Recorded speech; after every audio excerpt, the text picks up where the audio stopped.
My goodness. What happened last night? Yeah, okay, that's me. That's the way you start the year off right there with your picks. Okay, I got my hand up. Welcome in on this Friday, a free-for-all Friday. Congrats, everybody. You have made it to the weekend. I'm Matt in the Bureau.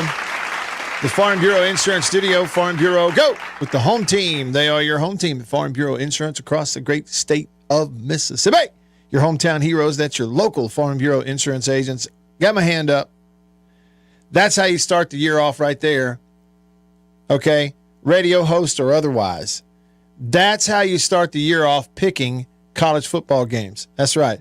The first one that an SEC team played in, well, okay, I'm sorry. I should include Vanderbilt. So the second one that an SEC team played in, that I paid attention to anyway, the first time I made a pick of any kind, I picked Florida to beat Utah yesterday on the show. How'd that work out? Not too well. Your thoughts, your opinions, and otherwise. I got to be honest with you. I think Florida did not look very, very good. And, I mean, that depending on opinions, that may be an understatement, according to you. I would say that, you know, they did a few good things, but, man, they were sloppy. They did not look ready to start the season to me. They didn't look ready to come out of the chute. Now, look, you play a really good football team that's top 15, maybe one of the top 10 teams in the country. They can make a lot of teams look not ready, so you got to weigh that in there too. But I some of it was heart. I'd like to see Billy Napier succeed at Florida. Scott Strickland, I'd like to see him and his teams win some games when they're not playing Mississippi State. I like Scott. So maybe that's what it was. Maybe I was more pulling for Florida than I said. I just had a feeling they were going to do it. No. If they did some good things, they played a really clean game, you could have had a chance to win it, but it was not clean by any stretch. Anywho, so there's one. 0 for 1 for me picking games. We'll get into some of the other scores. Thought Missouri looked pretty good. Of course, they played, not a very talented football team, but they look sharp. Quarterback can really throw it around, and won't know a whole lot about them until they play somebody else. That's just kind of the way that is. We are one day closer. You got high school football in the books last night, and you get a bunch of it tonight also. Show is packed full of goodies, and most importantly, you can be a part of it, and I hope you will be. You can call, you can text, you can comment on the live stream. I'll give you all that info, all right? So call me on the Davini phone. Here's the number, 995-1059. Got it? 601 number. 995-1059. That's the number to call. Get to hear your voice today on this free for all Friday. Have a little fun today. We can go wherever you want to go. Just let her rip, Tater Chip. Also, text me on the Country Pleasing text line, 885-3776. Again, that number, 885-3776. Another way to remember that is 885-ESPN. That's another way to text the show. And if you're on the live stream, hey to you on Twitter, Facebook, YouTube, all y'all over here on the live stream, feel free to drop a comment, hit submit. Pops up right here on the Murray West live thread. Murray West Contract Embroidery. They can customize your apparel easy and fast. And you want to see what I'm talking about? They're a great Mississippi company. Go to murraywest.com. Tell them I sent you, by the way. You'll see what I'm talking about. Just go to murraywest.com. It's M-U-R-R-Y. Murray spelled M-U-R-R-Y. Murraywest.com. The thread of comments on the live stream is brought to you by a company that specializes in thread and how to make it look really good. You'll see what I'm talking about. So you want to customize your apparel, that's where you need to go, Murray West. You can shop online right there. You can talk to folks online that can help you. You can call them up. They're right here in Mississippi and New Albany. And if you haven't already, go over to Instagram, follow them there. It's at Murray West Official. So check them out. Yeah, just drop a comment on the live stream. We'll be able to get into it right there. A happy Friday to the man, the myth, the legend. That's an overused phrase a lot of times, but not in this case. Beaver. What's up, Beaver? That is actually on my list of overused Tired phrases. Tired phrases. The man, the myth, the legend. You know what I'm saying? Like some regular old guy shows up at his buddy's cookout in the backyard, and what do? At least one person's going to go, the man, the myth, the legend. Mm-hmm. Okay. But I said in your case, it's not overused. I don't think it is. Because A, Beaver, you are a man. 2, the fact that people hear you a lot, but they really never get to see you, makes you a little bit of a myth. You know what I'm saying? It's not like you're seen a lot. Everybody just hears you. And I would say that in radio terms in the Jackson area, I think you are a legend, whether you realize it or not. How's that make you feel to hear those words on a Friday? I can't accept that, Matt White. I can't accept that. The myth. The myth. Okay, I'll somewhat take that because still to this day, people seem to have if I start saying something in the afternoon, I disagree with Jake a whole lot. And, I'll go off and say something to Jake. Mm. And, 75% of the time, I don't mean it like mean or whatever, but people are just like, oh, man, he must hate Jake. He's well, he really saying stuff that's so mean, shooting back at Jake. And so people still can't figure out that, 80% of what I say is just nonsense and joking, but they think, it's legitimate. Yeah. Well, I think there's something to that then, yeah. Because that is part of communication, right, Beaver, is the nonverbal portion of communication. Hand motions, facial expressions, body posture, all of that stuff plays into how we read what somebody is saying. And in radio ease, like even me, because I'm standing up here in front of these cameras on a live stream, so there's a good thick portion of our audience that is seeing me, but that's not the case for you. We only get to hear you. So we're not picking up on all the little nonverbal cues as well. So it's just the way it is. Just the way it is. Yeah. The man, the myth, the legend. Let's stop you. That, and then mine, Beaver, is the word amazing, which I think is the most overused word in American speech. Is amazing, especially with certain age groups. Every experience is amazing. Every day, everything is amazing. That song was amazing. That day was amazing. That class was amazing. That person is amazing. No, it's not. None of those things are, by definition, amazing. You weren't amazed by any of it. All right, but I digress. If something truly is amazing, right, you will use the phrase, let's designate the word amazeballs instead of amazing. I've heard you say that. Okay, in reality, what I think is if something truly amazes you, Beaver, most of the time you're speechless.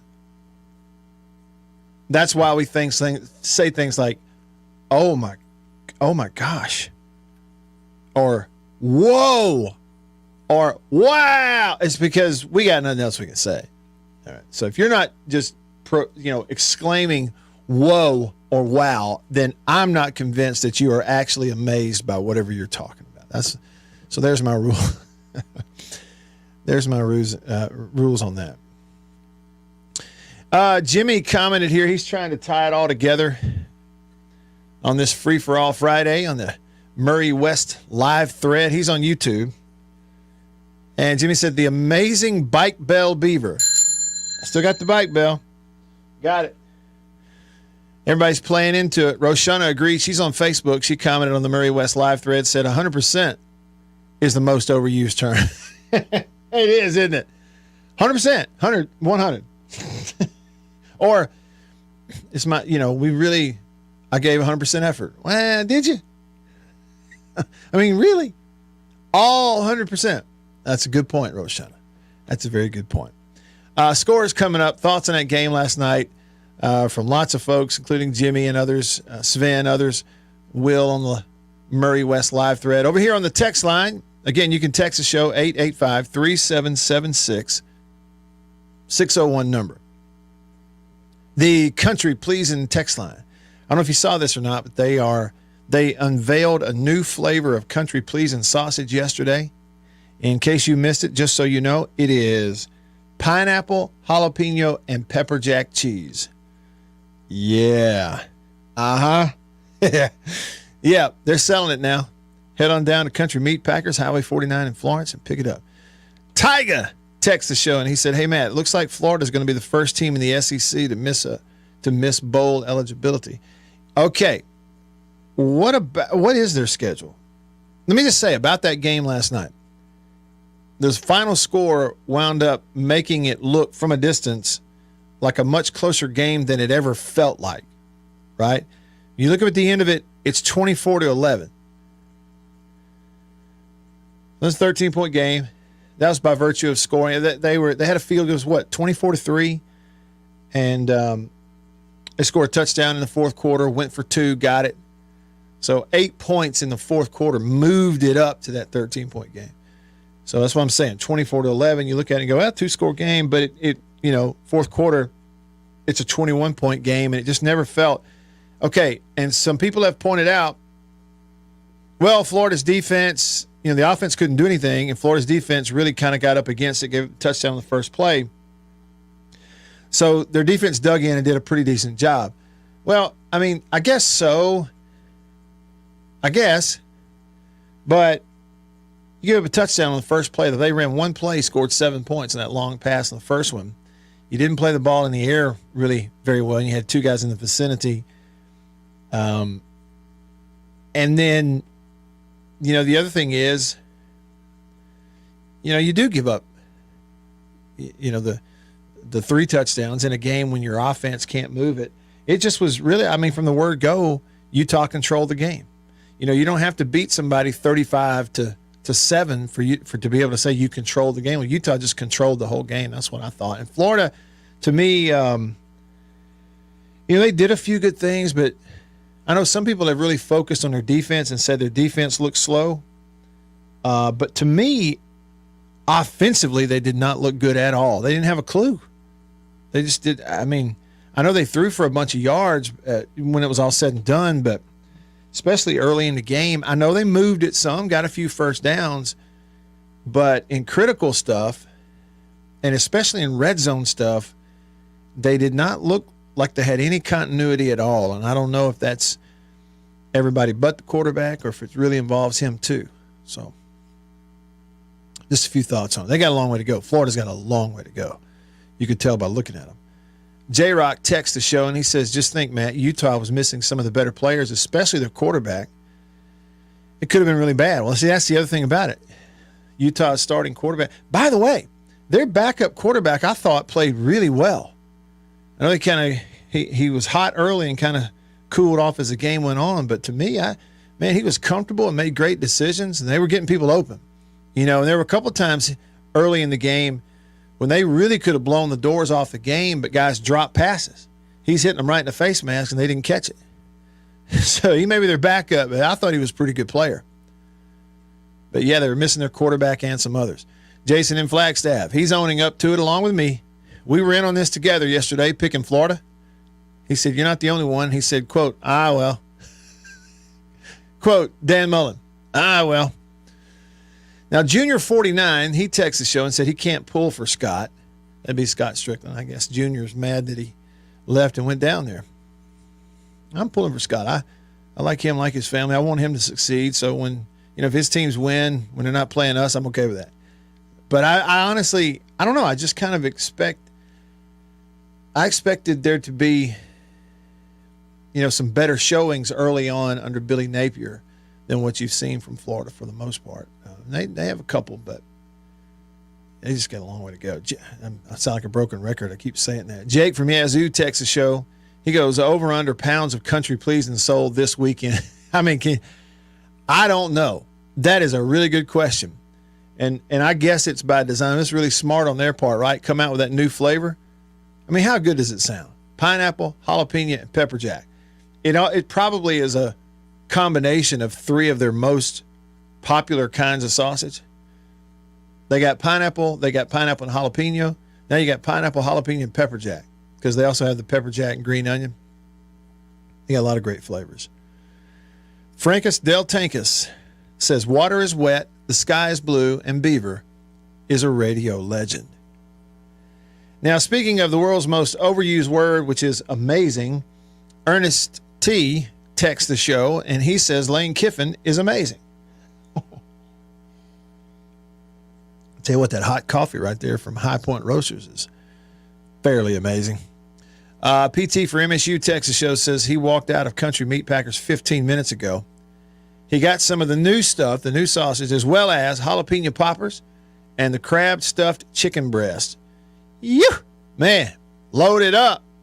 When do we eat? Atta boy. Is that for the weekend or is that your lunch? Excuse me. I cracked myself up and then I choked myself up. David and Brandon says having 2 number 3s on the field for the punt that gave Utah a first down kind of set the tone. That's David and Brandon. They did. I mean, and TV sort of covered that to their credit. They did a good job last night kind of covering the story of that game. And yes, Utah was, hit the big play early and they moved the ball some. But Florida was about to get back in it, right? They have the one drive. They can't execute down there, come away with a field goal. And then, get a 2 3-and-outs in a row, or was it was a couple in a row, I thought, but one of those, obviously it's like a 4th and 3, they get a stop, they're getting the ball back, and you simply have to give the other team a first down, give them the ball back, because you put 2 number 3s out on the field. That's just an operational sort of thing. That kind of stuff can't happen, right? A personnel package that awards the other team a first down, and then you shank a punt when you can't come out of your own side of the field and give them great field position. And it's just they weren't clean and sharp, not really quite ready to go play that game. They were a little discombobulated. Tyga said Florida was terrible on 3rd down. Says I don't think I looked last night, they were 1 for 11 on 3rd down. I'll see if I can find the official. 1 for 13. 1 for 13 was the final. Yeah, okay, so that is terrible. Yeah, it doesn't get much worse than that. Whew, that is bad. Now, to be fair, Utah was only slightly better. They were 3 of 13 on 3rd downs. So both pretty bad on 3rd. Yeah.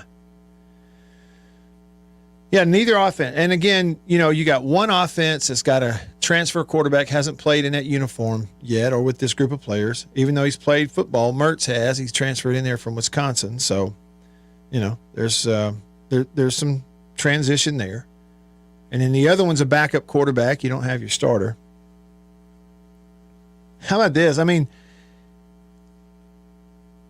for Utah, you missed the fact that their first play of the game, they hit a bomb, 50-plus yards, whatever, for a touchdown. The first play of the game for them is 7-zip, just like that. I think Florida got the ball first. But their first offensive play. And they finished the game with 270 total yards of offense. They did not have a ton of offense in that game, did they? You compare 3rd downs in the game last night. Okay, so to Beaver's point, Utah was 3 of 13. Florida was 1 for 13. And here's something that's interesting to me also. I don't really know how to figure this one out. But when you look at Florida, on 3rd downs in the game, they went 6 for 10 passing on 3rd down, but finished with a conversion rate of 1 for 13. So here's what that tells you. They had one, and the one first down they did convert was by throwing. Okay, so, and numbers can be confusing on the radio, but they threw it 10 times on 3rd down. They completed 6 of them. Only 1 of them moved the chains. Now explain that to me. How do you have 5 passes that you complete on 3rd downs in a ball game that don't move the chains? Did they have that many 3rd and longs? Maybe I missed some. Did they have that many 3rd and longs where they were just dumping off a screen pass that they knew they weren't going to get it 5 times in a ball game? How do you complete 5 passes that wind up short of the chains on third downs throughout a ball game. All right, well, maybe that was it. Florida's average down and distance on third down was 10 yards. They had 6 third down plays where they needed 3rd and 9 or more, so 3rd and long, and went 0 for 6 in that. So I guess that's it. I guess they had to have an average third down to go distance of over 10 yards.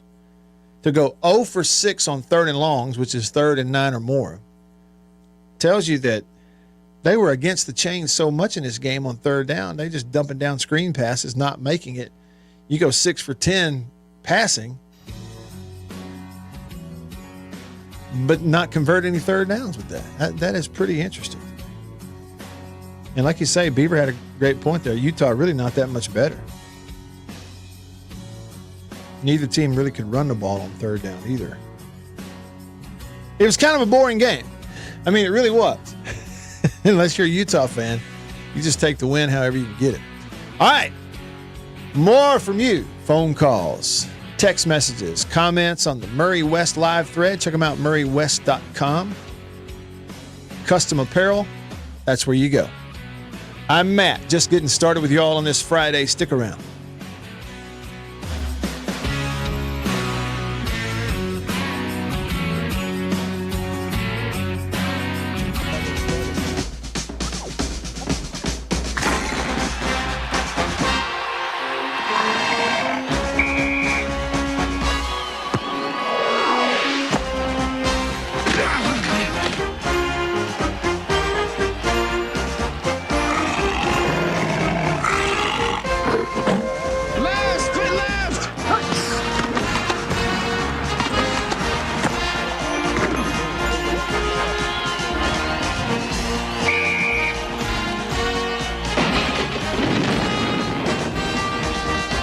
Today's game from Tuscaloosa, Alabama.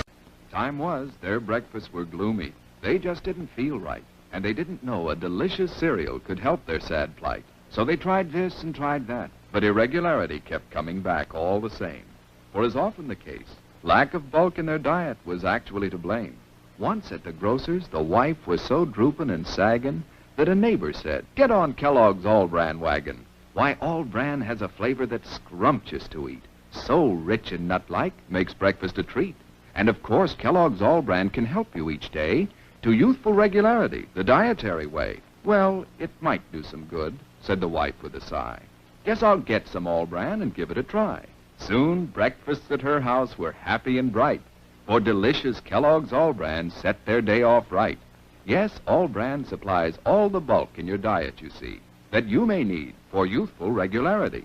And no half-brand cereal possibly can provide this help as surely as Kellogg's All-Bran. A delicious, non-habit-forming aid to your diet. You're sure to like All-Bran. Just buy it and try it. Get on the Kellogg's All-Bran wagon with the best bran in the land. The cereal that tastes bran, the cereal that's All-Bran, a breakfast treat that can't be beat. Be a regular guy and climb aboard the All-Bran wagon. Eat Kellogg's All-Bran.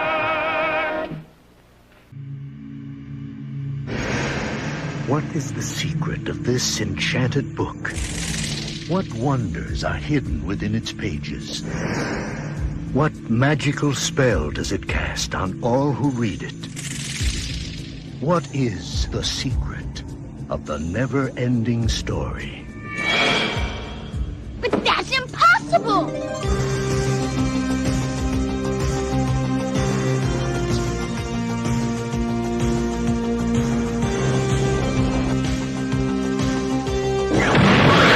You will enter a world where a young boy's imagination becomes a vivid reality. The world of Atreyu and Artax, the Rockbiter, and a good and kind gnome. A world that is vast and eternal, treacherous and dazzling, unforgettable and free. Yeah! For anyone who's ever made a wish, believed in a fantasy, or had a dream, This is the never-ending story.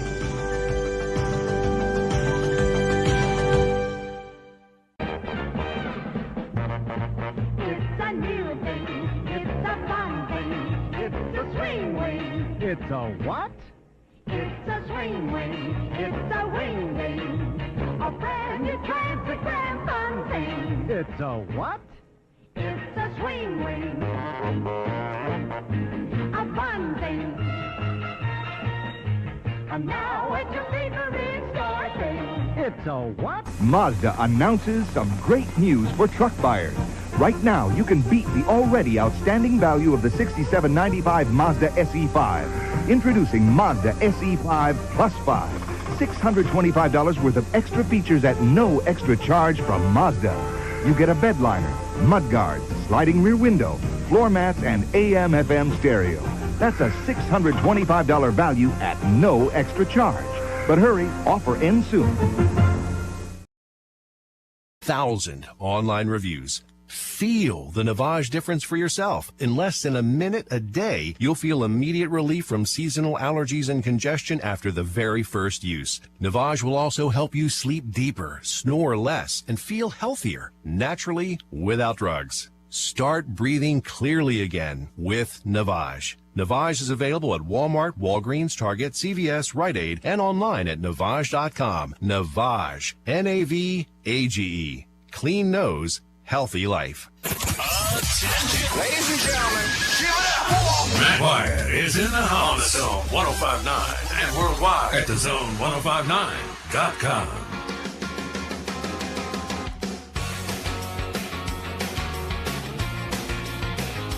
All right, back with you. I'm Matt in the Bureau, the Farm Bureau Insurance Studio.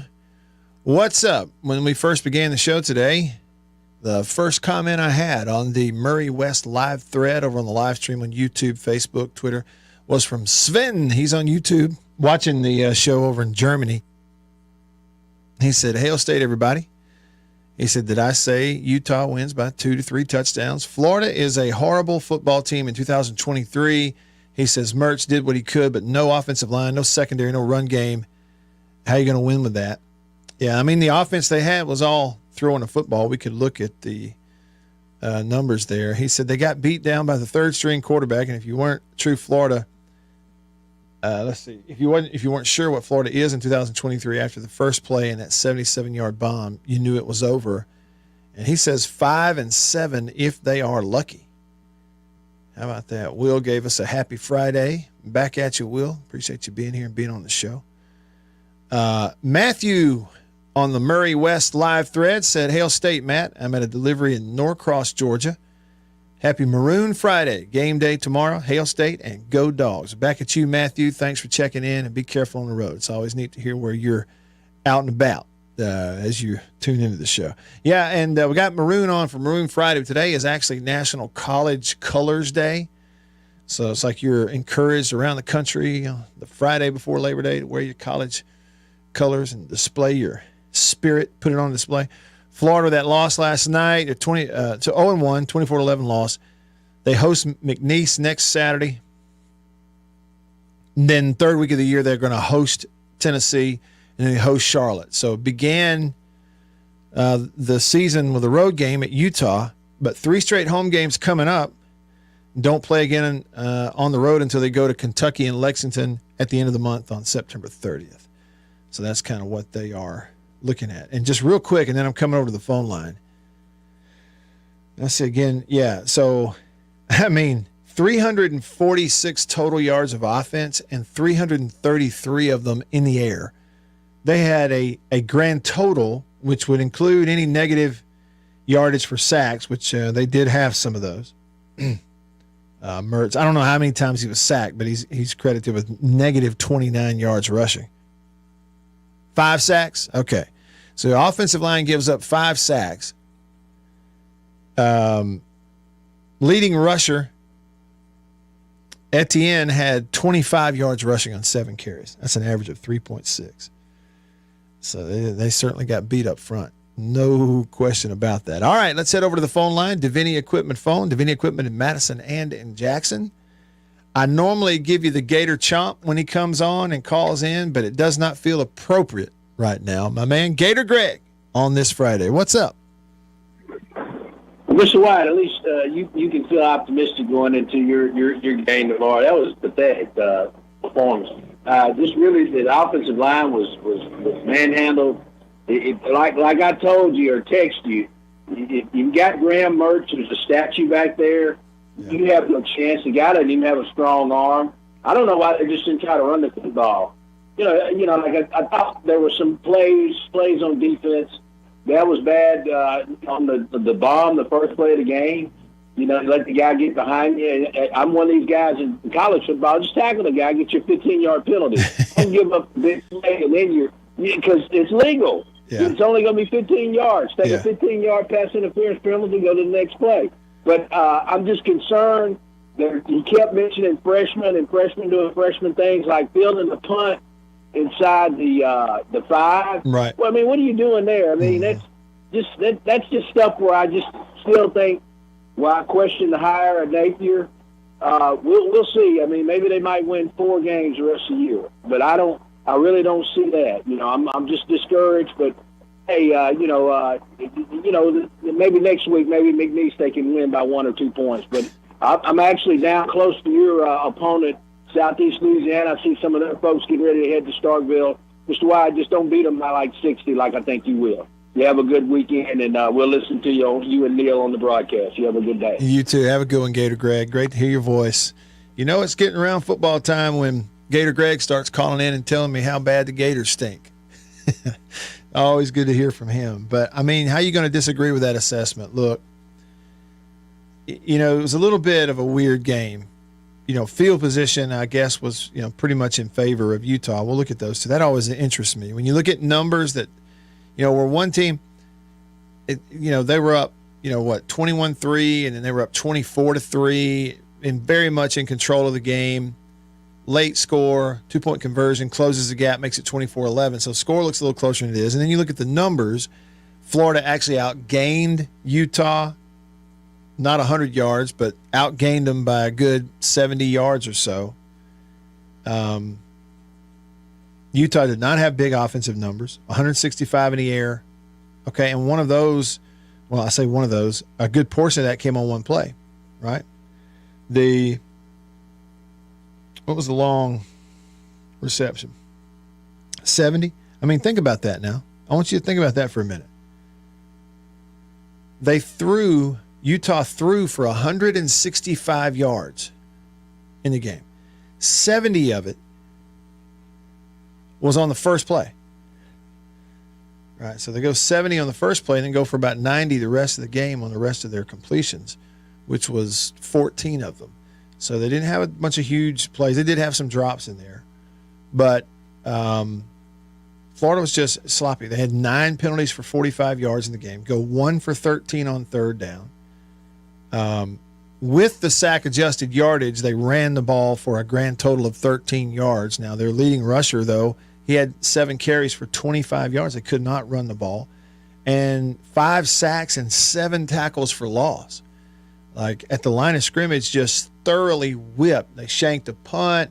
They had a substitution deal where you got 2 guys out there with the number 3 on a punt return team. So because you had dual jerseys, that gave the ball back to Utah, gave them a fresh set of downs. The freshman catching the punt inside the 5, like you're wondering, going, man, we've been working on that. I mean, so it was not at all a pretty sight for Florida. That's a bit of an understatement there. Back over to the text line. Josh says, Matt, I had a trip myself this morning for that new sausage. Look at this. People around here heard yesterday when Country Meat Packers and Country Pleasing announced that they had the new flavor, pineapple, jalapeno, and pepper jack sausage, and people have just run down there and bought it up. It's just great. Like, he sent me a picture holding it in his hand right here out in the parking lot in front of the Big Red Hog down there in Florence. It says, Matt, I made a trip myself for the new sausage. Got some duck and pork and the crawfish and pork as well. Man, I'm jealous. I've had the crawfish and pork. I've not had the duck yet. So I hope you'll tell me and give me a review on that. I'd love to hear it. Yeah, they had a missed field goal in there also. So special teams is pretty rough for them. You know, not across the board. It wasn't a complete disaster, but they just had the mistakes. Caught a punt inside the 5. You substitute 2 number 3s. It gives them a free first down. You miss a field goal. You shank a punt that, you know, went for, about 15 yards. So they kind of had a mess on their hands. Let's see. Special teams there. Punting. Yeah, I was going to look, but I don't see all the punts right there. Oh, the field position. So for Utah, they had possessions in the game 1, 2, 3 times. They had possessions that began on Florida's side of the field. 3 different times. And they had a couple of possessions. They're out there around the 30, but either 3 or 4, maybe 4 actually. No, it's 3. 3 times they had possessions in the game that began on Florida's side of the field. Tiger was telling me, yeah, they threw a bunch of screens and got stuffed on those third downs because they were in 3rd and long all the time. They had 6 times in the game where they had 3rd and 9 or more that they needed. Troll Tide texts the show. Says, it's amazing to me, Jim, talking about the word amazing. He said, amazing to me is Jimbo Fisher has earned $1.8 million per win last season. He had 5 of them. They really like him over there, don't they? Pay him all that money. Tony Joe says, hey, Matt, went to Country Pleasing about an hour ago. Unbelievable selection of quality meats and the like. Got some jerky, sausage dog, and boudin. Y'all need to make the drive. He says Mr. Cooper needs another store on the north side of the metro. So, hey, the way it's going, you never know. They may start popping up all over the place. You'll be driving along in, I don't know, Tupelo, and there's a big red hog. You just never know the way it's going. Free for All Friday. Welcome to the weekend, everybody. We'll continue your comments, texts, everything coming up. In the Bureau, the Farm Bureau Insurance Studio. Stick around.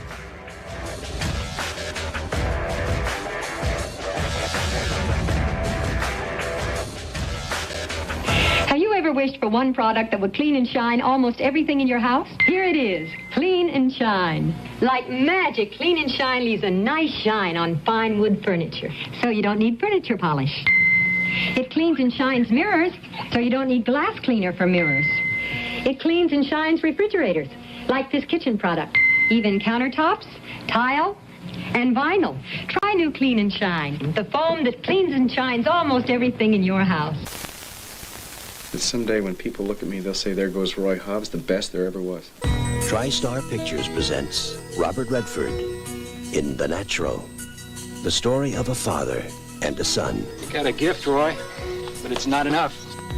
Of love. He means the world to me. And desire. I'm not waiting for true love to come along, Roy.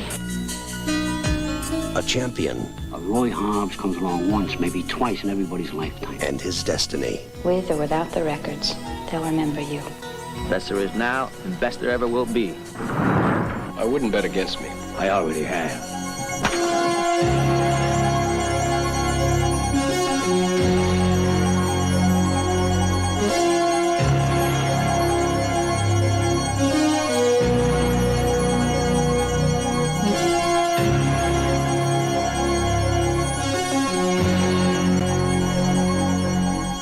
Robert Redford, Robert Duvall, Glenn Close, Kim Basinger, Wilford Brimley, Barbara Hershey, Robert Prosky, and Richard Farnsworth as Red. The Natural.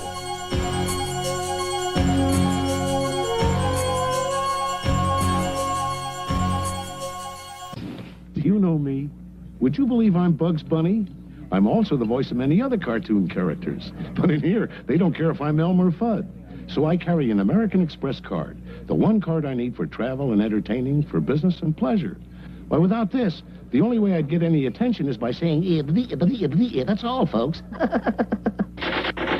To apply for a card, call 800-528-8000. The American Express card. Don't leave home without it. The following is a presentation of TBS Sports.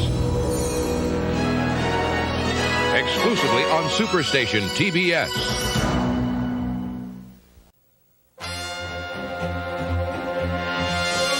Superstation TBS presents the Atlanta Braves, America's team. Atlanta Braves baseball is brought to you by Budweiser. Beechwood aged for that distinctively clean, crisp taste that makes Budweiser the king of beers. This Bud's for you.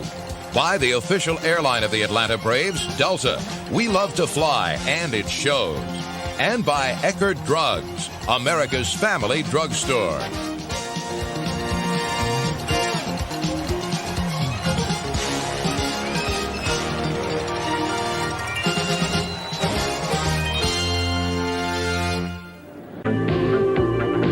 If a man you've never met before suddenly gives you flowers, that's elation. The exciting new fragrance from Impulse.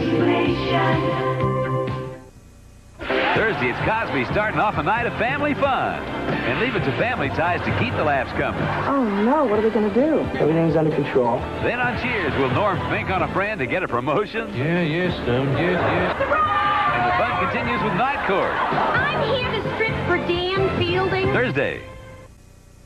Oh, what a meal, oh, Hamburger Helper Lasagna.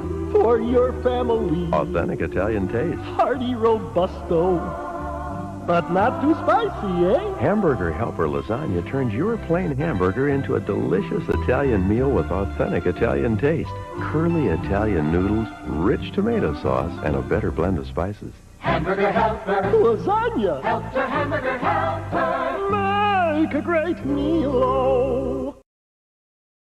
And worldwide at thezone1059.com.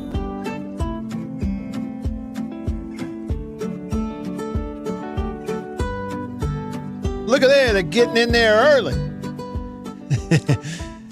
Game's a little over 24 hours away in Stark Vegas tomorrow between Mississippi State and Southeastern Louisiana. And over here on the Murray West live thread, Miss Dinah on Facebook says, headed to Stark Vegas. Period. Hail State, 5 exclamation points. Well, you know what, Miss Dinah? She's watching on Facebook.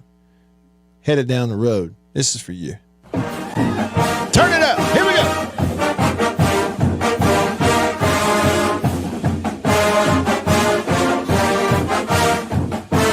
Just for you, Miss Dinah. Little Hail State going down the road there. Y'all be careful. I hope I get to bump into you, see y'all at some point. And look at here, my man Dan, the Coffee Man. He's also checking out the live stream on Facebook. He said, listening to you on his way to Austin, Texas. He and his wife are headed down the road, and she's driving so that he can listen. How nice.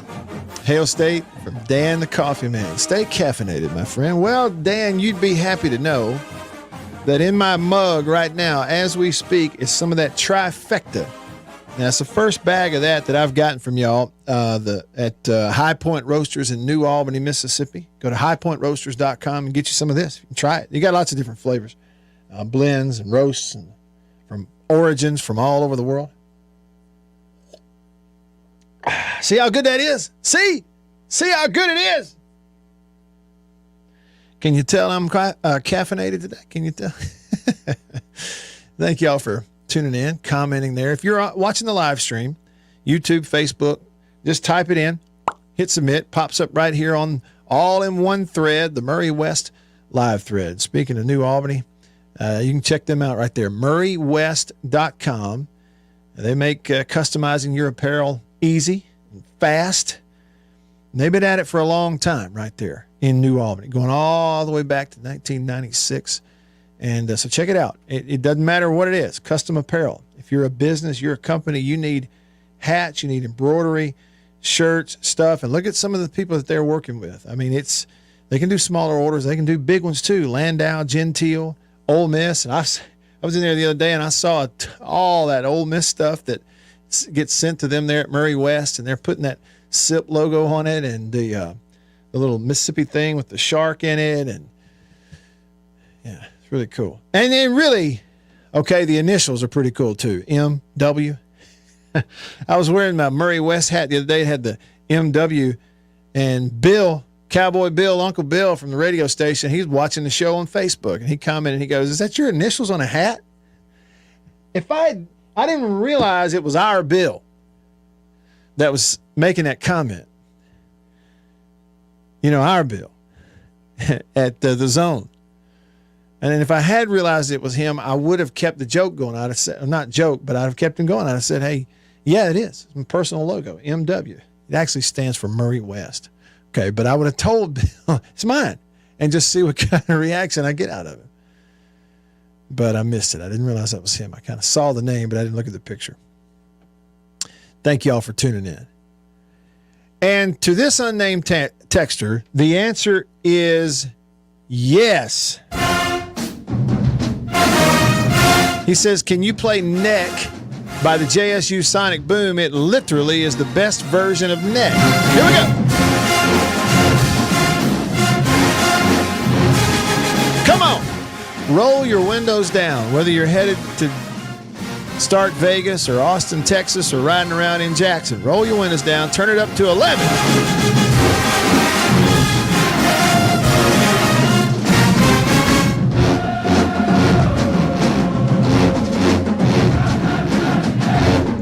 Yeah, whatever version of whatever JSU Sonic Boom plays is probably going to be the best version of it, right? I saw where people are high on Nebraska after that ball game last night, saying that they think that things are looking up. Sven commented on the YouTube live stream there, and he said Matt Rule will turn the Cornhuskers around, no doubt, but not with Sims. And I guess talking about their quarterback, who apparently struggled last night. Yeah.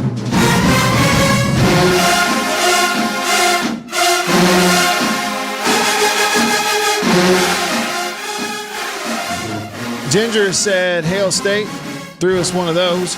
Will sent us a bunch of emojis when we played the fight song. That's good. There you go. All right. You can call me today also. We heard from Gator Greg earlier on the Davini Equipment phone line. The number to call, 995-1059. 601-995-1059. Davini Equipment, Madison and in Jackson, your Kubota dealer. CWR texted the show and said, "What is scary is that Florida's coach said that they were light years ahead of last year. Maybe a long year." Well, they beat Utah last year. And it's early. I mean, look, you're talking about the very beginning of year 2, and they got some home games coming up and all that. And, you have to let some stuff play out. A place like Florida is always going to have a quick trigger when it comes to coaches. I mean, ask Dan Mullen, as a matter of fact. What about the other scores? Missouri beat South Dakota 35-10. I caught a few glimpses of that, and I will say, again, it's an SEC team who's, pretty decent. I think Missouri's improved this year. We'll see how far they go, but I do think they're a little bit improved. And playing a team that they really overmatched them, being South Dakota. The Coyotes, one of the cooler nicknames out there in college sports, the South Dakota Coyotes. Anyhow, Brady Cook looked pretty good. 17 of 21, 172 yards and a touchdown. So not a ton of big plays, but he took care of the ball, didn't throw a pick. And I thought he ran the ball pretty well also. Had the touchdown run. I think that was actually a third and long type of play where he took off and ran and scored. He looked athletic to me. He looked accurate with the football. They will be a team this year that'll run it mostly with that kid Schrader. Had 138 yards rushing in that game last night, but they have some others too. So they'll run it a good bit, kind of be balanced. But I thought they looked pretty decent, 35-10 win for them. Wake Forest won their game 37-17 over Elon. They were up 24-0 at half and sort of just put it on ice. UCF just ran Kent State right on up out of there. I mean, just embarrassed them, 56-6. John Rice Plumlee, let me see what his passing rushing was. So Plumlee threw it for 281, 3 touchdowns and 2 picks. Okay, and he rushed for another 90 and another touchdown. So he accounted for 4 touchdowns and had 2 turnovers in the ball game. So he's a highlight show. Sun Belt, Georgia State beat Rhode Island 42-35. You never hear about Rhode Island, do you? Western Michigan beat somebody, St. Francis of Pennsylvania 35-17. NC State and UConn. Apparently that was a pretty competitive, good ball game. Nobody scored in the fourth quarter. NC State held on for a 24-14 win over UConn. We mentioned Nebraska. Minnesota beat them 13-10. And Mississippi kid, Jaden Wally's brother, had a nice game for Minnesota. But everybody said Nebraska looked better. They had issues at quarterback. Kid throwing 3 interceptions in the ball game.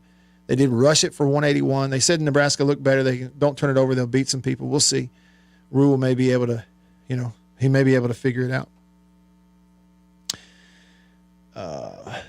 What else we got? Oh, here's another one. Tulsa beat Arkansas Pine Bluff 42-7. And it was interesting. I was paying attention to it because Steve Spurrier Jr., who was always on Mike Leach's staff, did not get retained by Zach Arnett at State. And he left and became the offensive coordinator this year at Tulsa. And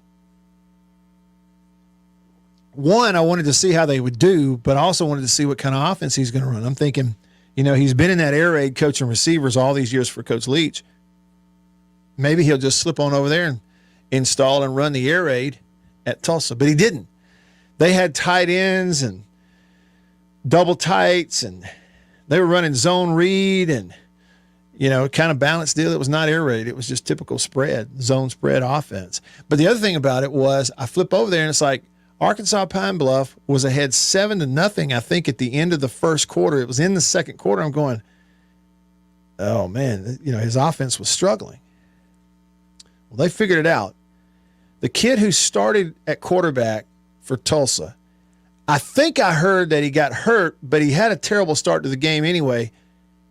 He went 1 for his first 4 passing attempts, including 2 interceptions. Now that's one way that you get behind 7-0 against Pine Bluff in the first quarter. Threw it 4 times, complete 1, and complete 2 more to the other team. So then they made a change. They went to this guy, Cardell Williams, who came in. I flipped over there, watched a little bit. Athletic guy, like really athletic guy. And he absolutely lit their offense on fire. His running ability, I'm talking about just lit that offense up. And then he passed the ball well. He went 13 of 14 passing, 233 yards and 3 touchdowns to go with, he had a rushing touchdown as well. So he comes in the ball game and accounts for 4 touchdowns, including 13 of 14 passing, 233 yards. And they put up 42 points against a not so great Arkansas Pine Bluff team. But once they got that kid in there, man, they took off. All right, listen, hour 1 is in the books. Hour 2, we'll start it off. A little high school football going on tonight in Mississippi. And our man, Brooksy McJack. Chris Brooks, coming up. Stick around.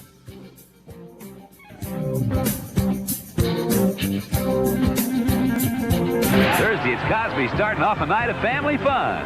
And leave it to Family Ties to keep the laughs coming. Oh, no. What are we going to do? Everything's under control. Then on Cheers, will Norm think on a friend to get a promotion? Yeah, yes, yes. And the fun continues with Night Court.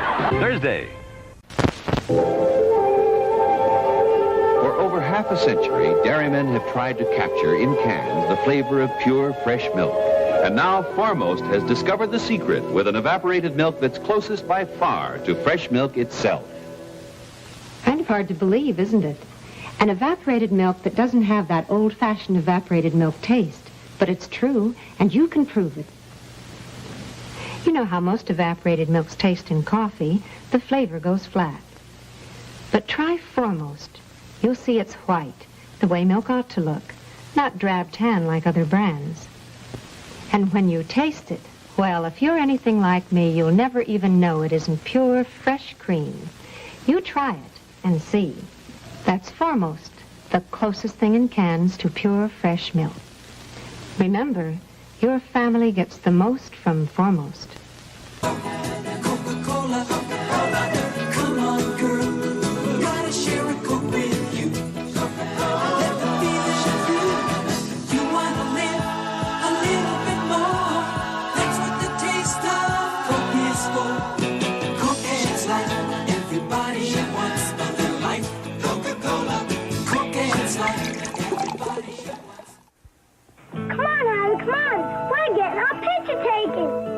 special moments. Times of your life you'll want to remember in pictures.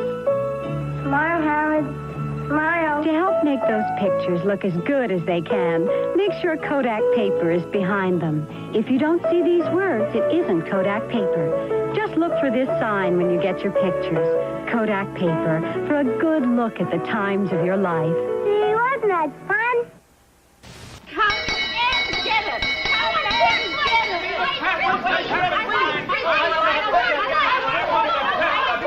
Stop the confusion. Stop the confusion. Everybody wants to get into the act with Kellogg's Variety Pack. Buster wants the cornflakes. Pop wants a pep. Mama loves the raisin bran. Mama is hip.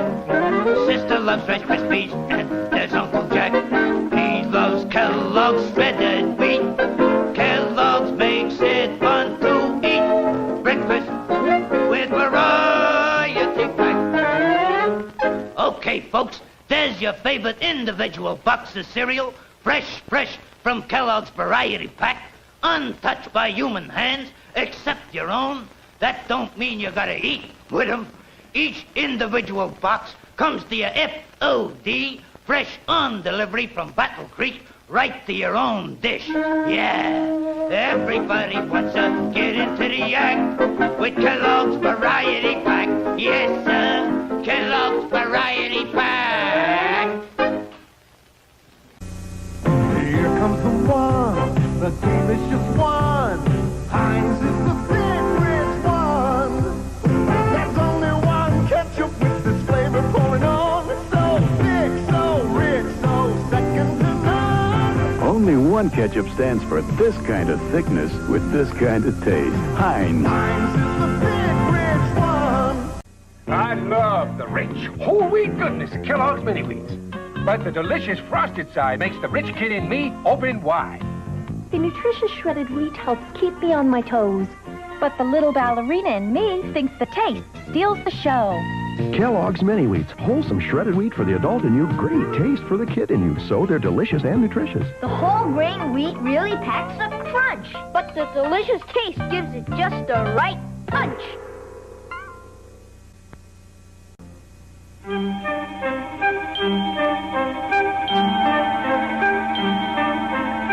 Like sands through the hourglass, so are the days of our lives.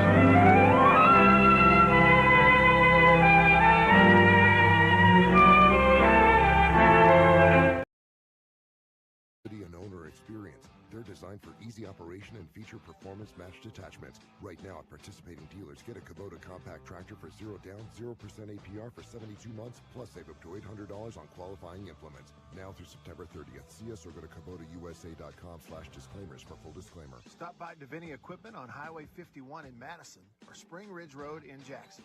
Check out DaviniEquipment.com. Mr. Clean, Mr. Clean.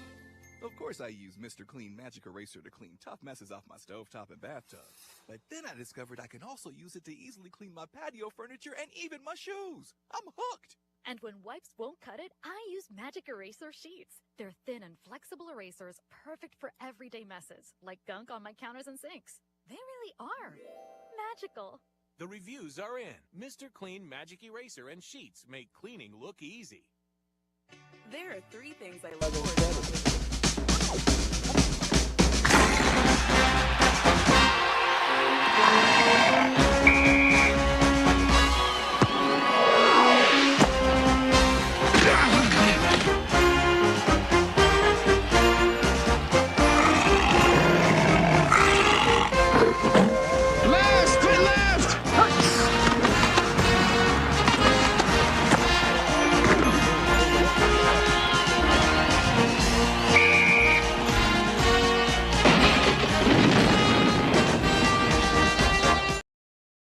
At the Zone 1059.com.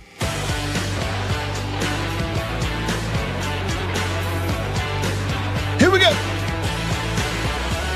Look at here. Look at here. Hour number 2 on a Friday of game weekend has arrived. Oh, you and I got an hour together here in the Bureau, the Farm Bureau Insurance Studio. One more hour together, and then it's on to high school ball tonight. college ball tomorrow, Labor Day on Monday, and then back here on Tuesday for what'll be a Reaction Tuesday. And we will start kicking up dust again next Tuesday. And I can't wait.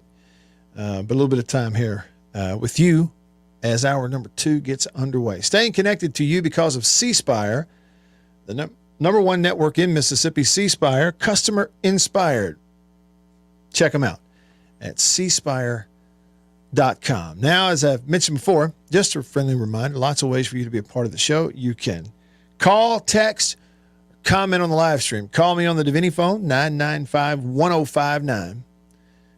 Text me on the Country Pleasin' text line, Country Pleasin' Sausage on grocery store shelves all around the Southeast. That number, 885-3776. Got it? 601 number, 885-3776. And if you're watching the live stream, hey to you. On Facebook and on YouTube, if you're tuning in there, you can also watch the show live every day on Twitter. It is streaming. It's not Twitter anymore. It's X. Just look me up, Radio Wyatt. That's me.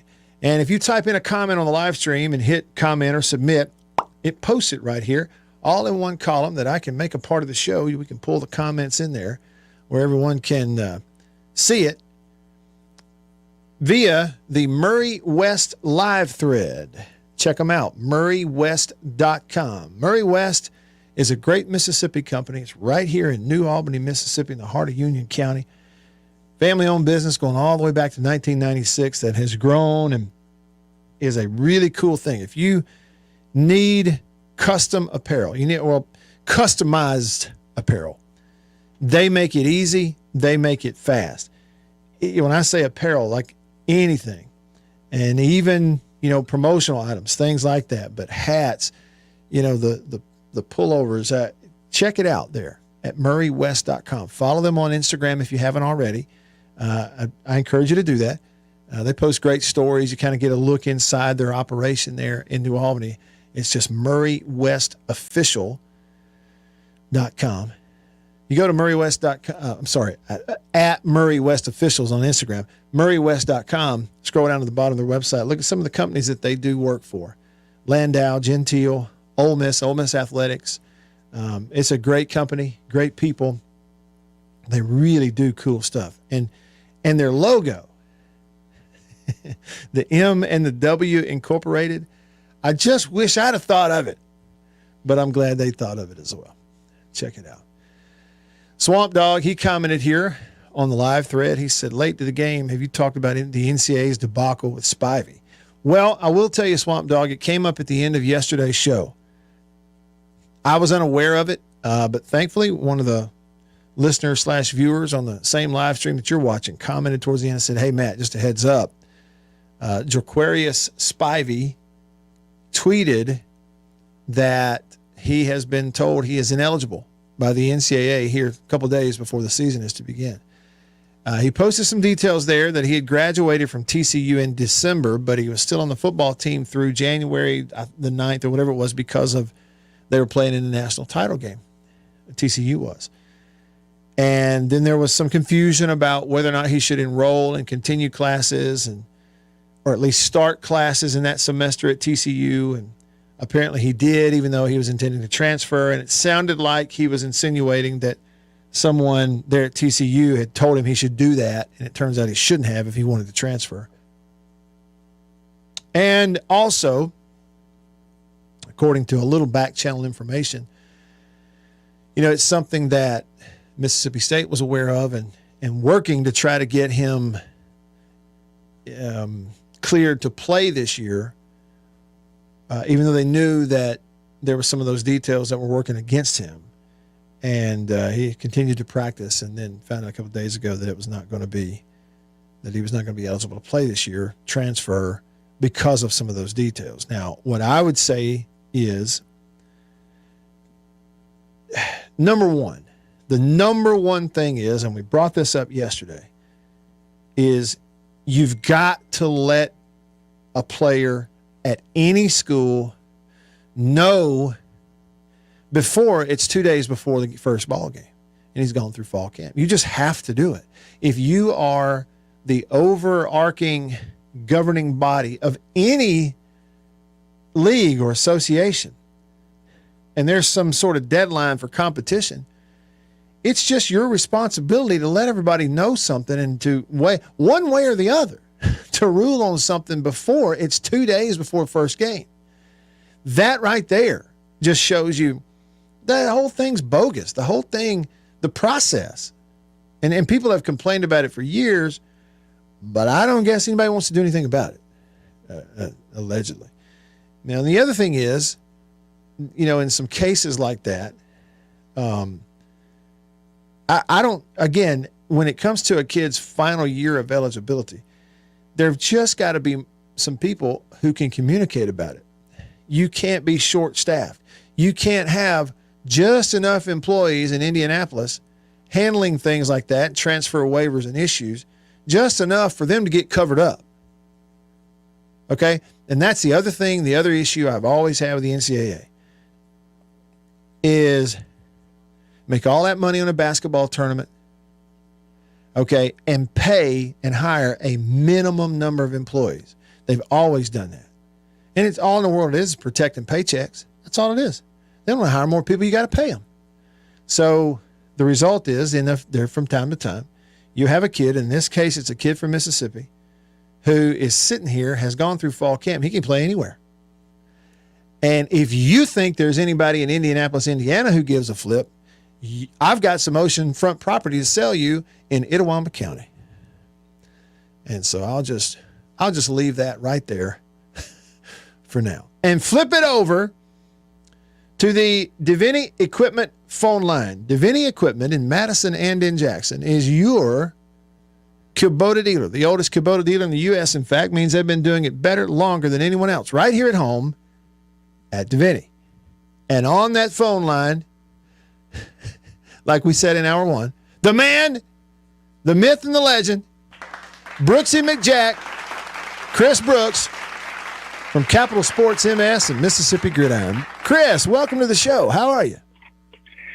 I'm good. I got to talk to Beaver for a couple of minutes and just kind of catch up on some things there, but I'm having a good morning. Well, good. You care to weigh in on the NCAA and these eligibility issues? I'm really kidding. You don't have to. You know how that is. Yeah, I do. I'm sitting here listening to you talk, and I heard the latest one.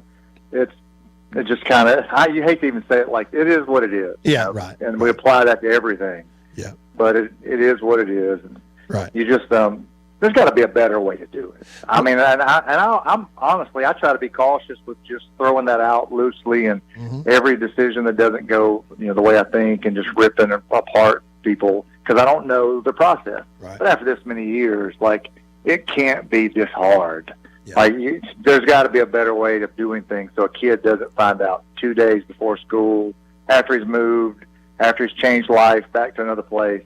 Find out this lady's not playing. And there's just got to be a better way to do all of this. That's it. There's got to be a better process. 2 days before, even a week before. Has to be. I mean, look, here's the deal. You and the staff at Capital Sports MS can get every single solitary high school football game scheduled in the state of Mississippi on one page on your website and do it a week ahead of time. If you can do that, the NCAA can get stuff done 2 weeks ahead of time. They got a whole staff, so that's all I'm saying about it. It's just. Well, you could go down that road too, Matt. I mean, who knows what this looks like in 10 years, and what the governing body is, and how this is laid out. Who knows? Or in 5 years. Yeah, that's exactly right. And I hate to accuse, or I'm like you, or go too far and then turn around and be wrong about it. But I will say, I hate thinking that there are people dealing with those types of important issues. It's so important to a college player, but there are people dealing with it in Indianapolis who really don't care. I hate to think that. Yeah. Maybe that's the case. But it comes across like that, without a doubt. Yeah, it sure does.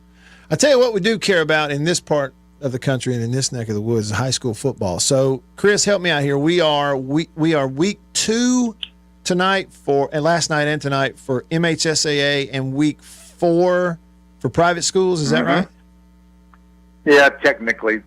I think their first week you call week 0 for the academies, but so many teams are playing now. You're right. It's the 4th week those academies are playing. Okay. In terms of, big games, I think, help me out here. The one that I saw around here, you've got, is it Brandon Madison Central? Is that tonight? Or am I? Yeah, that's a big one. Okay. What do I need to know about that one before I turn on Jake tonight and listen to him? Yeah, well, Madison Central's undefeated. I mean, they're 1-0. They won last week over Ocean Springs. It was tight. But Brandon is the team everybody's talking about heading into this year, at least here in the metro area. Yeah. I mean, with back-to-back state championship appearances, all that's really left for them is to win it. But, Starkville, in our preseason poll, Starkville's the defending champion. We had them at the top. Had Brandon right there, had Oak Grove behind them, and Tupelo. And then Brandon loses last week to the team we had fifth. It was Picayune. Right. Picayune now 6A, and Brandon and Madison Central in 7A. Yeah. So Picayune is really good. So there's nothing wrong with losing that game last week if you're Brandon at home. But at the same time, you want to rebound from that and look better this week. And I think they found a few issues early in the year. And anytime you play a team that is that quality, and Picayune's really good, you're going to find some things out about yourself that you got to fix. Sure. And I think Brandon did that. And this week for them is finding out, how they can address some of that. But that's a really good football team, Matt. Landon Barnes, that quarterback, he's one of the best ones in Mississippi. But he's one of these kids that his body is not the type where a bunch of colleges are come calling. Yeah. And it's just how it is. He's not a big guy. Yeah. But you go to a game and he's very athletic. He's probably underrated as an athlete, and he makes tons of plays. They're not a one-man band by any means. They have a ton of players. Nate Blunt's a really good running back. But on the flip side of that, you have Madison. They won it 2 years ago. They graduated a huge senior class last year. So this year was going to be kind of a turn-the-page kind of year. They're still really talented, but I think that's a team they're still kind of figuring out what they're going to be as we go along here. But that's a really good football team. And that's one of the best, probably 2-3 games tonight around the state. Okay. And Madison Central beat Ocean Springs last week in the opener. What about Ocean? Just curiosity. What about Ocean Springs? Right, because they're all-world quarterback who signed with Alabama. He's at Alabama now, right? Yeah. Hey, look, I saw his dad.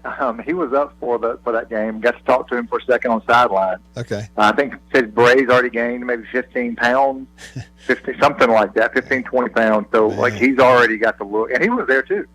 Oh, was he? Okay. He has the look.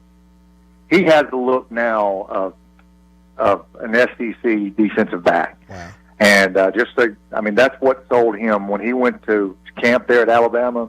I know Saban brought him up, and I think his family. I could be wrong on some of the specifics. But basically, right there, as soon as he saw him, told him, "Hey, you going to be a safety, and you have NFL potential." I mean, and was very kind of matter of fact about it, and that's how he ends up there. But on the flip side of that, now they don't have him under center where he was great in high school. Yeah. But everybody else is back, and I could go through some names there, but that's basically what you need to know about Ocean Springs. They bring back probably 17, 18 starters, but they don't have Bray back, and their coach is now at Gulfport with Blake Pennick. Okay. So those are big changes there. Yeah. But that's still a really good football team, and Jake Bramlett has been their offensive coordinator the last couple of years, so he's been a big part of that too. Now he's the head coach. So that's a good football team, and that's still a good win last week for Madison Central. Yeah. Chris Brooks on your radio from Capital Sports MS and Mississippi Gridiron, talking high school football. He was mentioning Bray Hubbard there, who was Ocean Springs quarterback last year, Alabama football signee, but everybody else back. All right, Warren Central and Pearl tonight. What about that one? You know a little bit about that one, Matt. Yeah, I do. I'm looking forward to it. Yeah. You know what? I tell you what I'm looking forward to. Besides just the game, with Josh's son being the quarterback. Yeah. That's fun. I enjoy that, man. I got to see it last week. Yeah. Hattiesburg played Petal and they lost it, but Tony Vance is the coach of Hattiesburg, and his son is a junior quarterback that starts for Hattiesburg. It's just I enjoyed watching that. Yeah, and that's cool. Yeah, it is. And Josh's gonna have fun doing that for the next several years because that's still a very young kid. Well, but that's it. Good. Nash Morgan, so he's a ninth grader. And played a bunch ninth grader. Yeah, ninth grader. Played a bunch of snaps for him last week. He's already about as tall as his dad is, But I noticed, like they are rotating guys. They've got a big, tall, like tight end receiver type of player at Warren Central who's taking some direct snaps for them too. They've got weapons, and to me, you watch a film of a game like that, it'd be really hard to prepare for defensively because they did so many different things on offense. The tight end, I think, has a chance to be one of the best in Mississippi. For some reason, I'm forgetting his first name. Last name is Madden. Yeah. But like big, tall kid, he also punted last year. I'm assuming he punts again this year. Yeah. But just real athletic, long, big body kid. He can run. I mean, like he has all of those things. Everything you look for in a college tight end. Yeah. But you know how those teams are at Warren Central every year. Just defensively, they're sound. They play good football. They play hard. All of those things. Right. And then chopping down a class, technically, they were the largest last year, and now with the new one, they didn't move up to 7A. They stayed in that 6A. Right. So that gives them, more opportunities. And then last week, I mean, they beat Clinton pretty good, I think Clinton's going to be a good team. There's a lot of new pieces there for Judd Boswell, but that's going to be a good team. So for Warren Central to do that sends a message early in the year. So they have a chance. But Pearl did the same thing. They played really well last week. I know that's a team that was very young last year, and it's growing up. Their freshman quarterback last year started all year, and now that kid's a 10th grader. It feels like he's old, but still, just 10th grade, 15-year-old kid. But that's a good football team in Pearl. I think much better than they had last year when they just didn't have enough older guys. Yeah. And with Warren Central, I think that'll be probably for both of them. I think for both teams, be a good indicator of where they are and where they're going. Yeah. Chris Brooks on your radio. I got a question about another game, but first I just have to tell you, both Jason in Flagstaff and Real C have texted in during this, and they are complimenting you. Jason in Flagstaff says that he misses you, and Real C he called you a legend, and he put it in quotation marks. So I don't know if he means it or not, like the air quotes thing. But he did say legend. He means it. Real C knows how this is. I was going to come back and do radio, but after being gone so long, Jake was worried that I'd take some of his thunder away. Yeah. So I think Jake kind of behind the scenes has made sure it doesn't happen so he can kind of keep the mantle. So you need to watch stuff, man. Yeah. Watch stuff with Jake. Hey, Jake. But I still have guys like that'll take care of me. Well, you're saying that Jake's the kind of guy who he'll walk up and go, hey, man, I really like that shirt. And then he walks away and says to someone else, did you see that shirt? It was the ugliest shirt I've ever seen in my life. You're saying that's that guy. Oh, gosh. I don't want people to think I'm serious. He's such a good-hearted person. That's right. Sick. He's like one of those. He is. Yeah, that's right. We're just picking. We're just playing. All right, look, Starkville at West Point. West Point got beat last week. I'm forgetting now who it was that they lost to. Starkville's quarterback, and they've got weapons, but their quarterback apparently, all-world and looked all-world. What do you think? Well, you're probably more people are familiar with both, but especially with Starkville. Yeah. They bring back the entire offense from last year, yeah. Of course, when they won it. And I tell you what, for me, I'm watching Starkville because I want to see what happens with Trey Petty. Right now he's committed to go out of state to Illinois, but, God, man, he's one of those kids, like he's right on the edge, I think, of a lot of offers. And he hasn't gotten them yet, and I know State hasn't yet. So the hometown kid, and I think on some level you got to be more cautious with the hometown kids because you can't offer them early and then change your mind. Yeah, sure. So you better be sure. But that's a guy that he's trying to get. I think not put words in his mouth. I'm sure he's happy with where he's going, but he'd like to prove to people that he should have more opportunities than he's had. Braylon Burnside, everybody knows about. He's already headed to State. One of the best wide receivers in Mississippi. So that's a team that top to bottom is very talented. Now with West Point, I'm not sure yet. You pencil them in at 1 just because every year they win. Yeah. I mean, they've been to the state championship game 9 years in a row. They've lost the last 3, but God, just how hard that is to go to 9 in a row. Chris Chambliss has done a great job, and they still have talent down here. I don't know if this is one of their best teams. I think the jury is still out on that some. Yeah. But I know that's still a good one. Now, the team that they lost to last week, Louisville, that's a dominant team from a lower classification. Yeah. And it's one of those rare instances where a lot of times those schools that play, 3A, 4A football, they have a difficult time with these biggest ones, but they just have a ton of talent coming through there. Sure. So to lose to that team is nothing to be ashamed of. That's going to be a good team. Still, West Point normally doesn't lose that game. Right. So we'll see what happens with them tonight. Starkville's only going to be a bigger test than they just had, because I still think Starkville is the team to beat in the state. So we'll find out. Okay. Hey, and real quick, Chris, I see Oak Grove is going to Hoover, Alabama, playing the Hoover Bucks. Is that a TV deal or not, or just going to play them? I haven't seen any TV part of that yet. All I've seen are just the promotion for just the game. So as far as I know, it's just a big matchup here regionally. Okay. Oak Grove, I think, has the most talent, top to bottom, of any team in the state. Wow. Offensively, defensively, there's probably a dozen Division I kids. Could be up to a dozen Division I kids on that field. So that's a team that everybody's going to have a hard time with. They're not number one because they didn't win it last year. Yeah, right. But that's going to be a team that's hard to handle. Outstanding.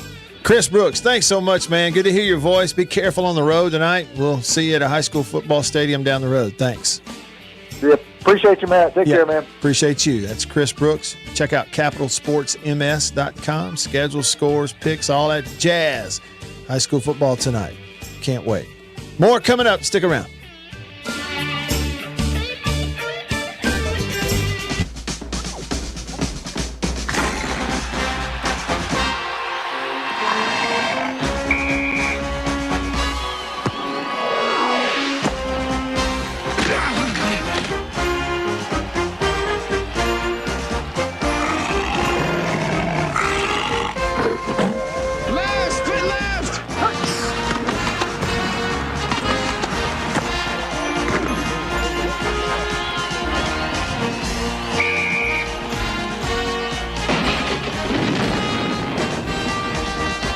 Today's game from Tuscaloosa, Alabama.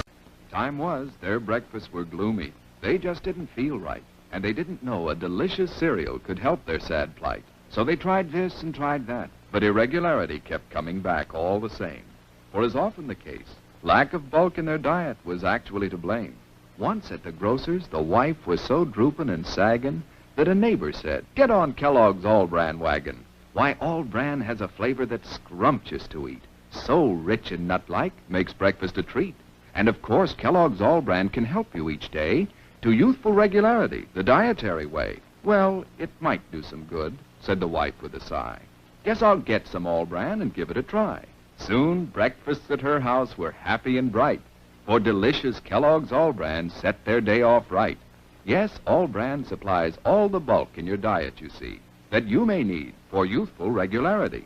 And no half-brand cereal possibly can provide this help as surely as Kellogg's All-Bran. A delicious, non-habit-forming aid to your diet. You're sure to like All-Bran. Just buy it and try it. Get on the Kellogg's All-Bran wagon with the best bran in the land. The cereal that tastes grand, the cereal that's All-Bran, a breakfast treat that can't be beat. Be a regular guy and climb aboard the All-Bran wagon. Eat Kellogg's All-Bran.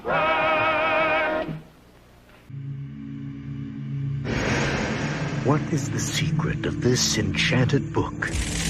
What wonders are hidden within its pages? What magical spell does it cast on all who read it? What is the secret of the never-ending story? But that's impossible!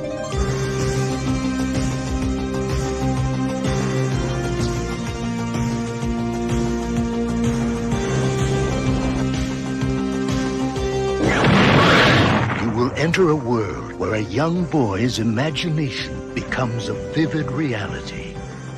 The world of Atreyu and Artax, the Rockbiter, and a good and kind gnome.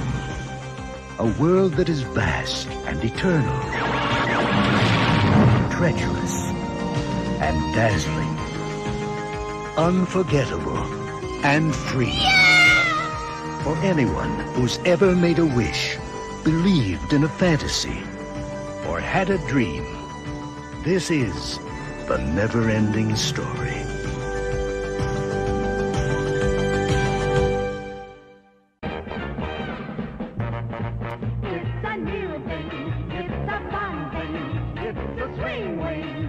a what?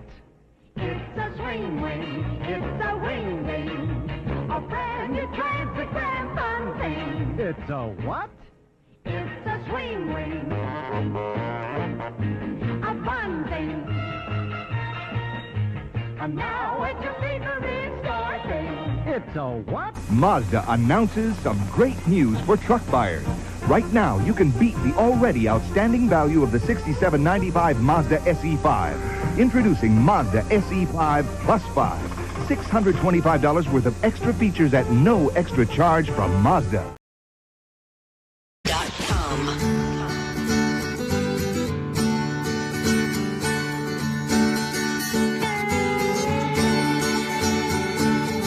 Back with you.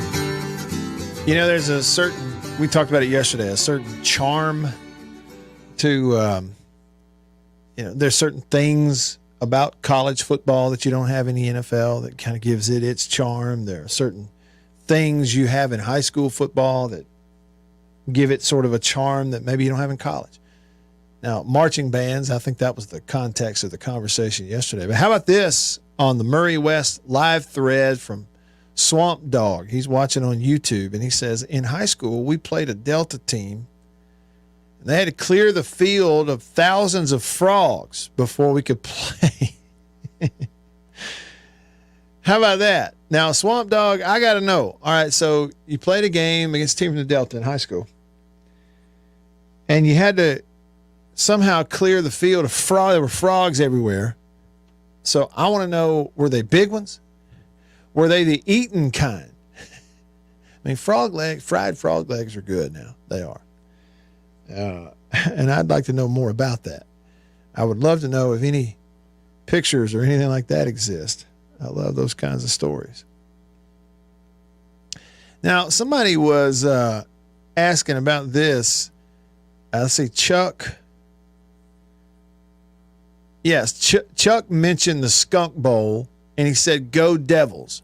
What he's talking about is Boonville High School, and they're playing Baldwin. Boonville and Baldwin are in North Mississippi, just north of Tupelo on I-45, between Tupelo and Corinth on Highway 45. And they're very close together. Like Baldwin is on the edge, right on the edge, maybe even like, I don't know, straddling the Lee County, Prentiss County line. And see, Boonville is in Prentiss County. So Baldwin's right on the line. A little farther into Prentiss County, and there's Boonville. They're close. Rivals. Like you can walk there, right? Like you're in shape, you can walk from Baldwin to Boonville. You gotta be in shape to do it, but it's close. Well, anyway, they call their game the Skunk Bowl. And somebody was asking why. And Chuck explained here on the Murray West live thread, several years ago when Boonville was playing at Baldwin, a skunk ran out on the field, disrupted the game for a short time, and now they call it the Skunk Bowl. What I was told a few years ago, Chuck, is that the more to the story part of it is that the game was going one way. I think it was Baldwin. I think that's what it was. I think Baldwin was maybe losing the game, and couldn't make the balls bouncing the wrong way and all this. The skunk runs out there, causes a big disturbance. They have to clear it, the field of the skunk. And as soon as that happened, the whole momentum of the game switched, and here comes Baldwin, and they went and won the game or something, and it just became famous, and they started calling it the Skunk Bowl. Jason in Flagstaff. He's in Arizona now, but he spent time and went to high school in the Delta. And he said, oh, yeah, our field at Greenville O'Bannon was called the Watershed. He said, and it was not ironic. He said, because our nickname was the Green Wave. Really? So it would flood and hold water? Is that what would go on? That's interesting. Yeah, and that's right, Chuck. If you'll go, you're there on YouTube right now. And if y'all are interested, if you'll go and look in my past video, but I think there is a playlist on my YouTube channel, which is just Radio Wyatt. There's a Hometown Heroes playlist of the Hometown Heroes high school videos we did a while back. And there's one of those at Baldwin. I think that's in there. Yeah. And he also is confirming that it does straddle the line. I'd heard that too, and I wondered how is that even possible? Like legally. Baldwin straddling the Prentiss and Lee County border. And he said back in the day, it was the place to go get beer because Prentiss was a dry county and Lee was a wet county. So you go to Baldwin, it's on the line. But my thing is, how can an incorporated city straddle the county line from two counties? How? Why? I mean, you can't do that. Right? I mean, that it won't fit on the map that way. I don't know how you do that, but apparently that is the case. But thanks for all those updates and filling us in there on your comments. On the live thread, brought to you by Murray West, introducing y'all here. You're going to hear about them going forward to Murray West, and that's Murray with no E or no A, Murry, Murray West. So just go to murraywest.com. They make customizing your apparel easy and fast. And it's embroidery, apparel, hats, shirts, everything. It could be items. It could be promotional items. If you are a person, if you are a business, and you have any sort of custom apparel need, whether it's, again, promotional things or, stuff for to wear, to give away, hats you're going to wear, logo stuff, everything, they can help with all of that. And you can actually kind of walk right through it with them on the website, murraywest.com. It's a great Mississippi company with wonderful people that started as a family-owned business all the way back in 1996 in New Albany. You go to their website there, murraywest.com, see some of the folks that they work with. They can do smaller jobs. They can do large ones. Landau, Gentile, Ole Miss and Ole Miss Athletics, Imprints promotional products, the Logo Store USA, all there. You go to a high school game tonight, just about anywhere in the state of Mississippi, and you see a coach wearing something, he's got the school logo on it, a hat with the school logo on it, no matter what school it is, there's a great chance that went to and from Murray West in New Albany, Mississippi. That's murraywest.com, Murry West.com. Go check it out. And if you haven't already, follow them on Instagram. It's at Murray West Official. Alabama has named a starting quarterback. I'm just passing this along to you. It's going to be Jalen Milroe. So he was Bryce Young's backup last year. And did play some, played some against, I think it was A&M, right? And look, here's the thing, and I think it's legit. He's not 6'5", but he's a big athlete. Probably 6 feet, 6'1", whatever. He's not built like a quarterback. You look at him, you think, is that a linebacker? Is that a running back? And he is legit the fastest player on their football team at Alabama. Okay. Now, there's more to being big, strong, and fast to being successful at quarterback. You do have to be consistent. You got to be accurate. You got to read things. You got to process quickly. A lot of times that takes experience. When he played some last year, he did have, he did turn the ball over some, but at times too, he really put those physical tools on display. And they've got options at Alabama. They're not obligated to play him. And so they must feel like he's made those steps and he's gotten coached up. And just in my evaluation of it, seeing him a little bit last year, saw him in practice some 2 years ago, that he's just the kind of athlete that if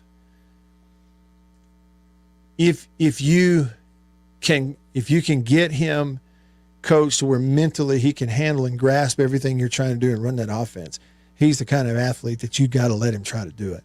And so that's what they're going to do. They're making that announcement today that he's the starter. He's going to start the game tomorrow for Alabama. I think they open with Middle Tennessee. Let's look at this real quick and just make sure I'm aware. Yeah, I'm not at all in midseason form yet in that I have not previewed all these SEC games, but hey, look, it's week 1. There ain't a whole lot of interesting ones, just to be honest with you, outside of, our own teams playing. Tennessee tomorrow, 11 a.m. on ABC. It's Tennessee and Virginia. Tennessee, big favorite. They'll be at home there. Not at home. They'll be in Nashville playing at the Titan Stadium tomorrow. Tennessee versus Virginia at 11 a.m. tomorrow. Also, that's ABC. Also at 11 a.m. tomorrow on the SEC Network, you get Kentucky hosting Ball State. At noon online, ESPN Plus digital broadcast. It'll be Arkansas hosting Western Carolina. Same thing for Ole Miss tomorrow. 1 o'clock kick digital broadcast, ESPN Plus, SEC Network Plus. They're hosting Mercer, Ole Miss Mercer, 1 o'clock.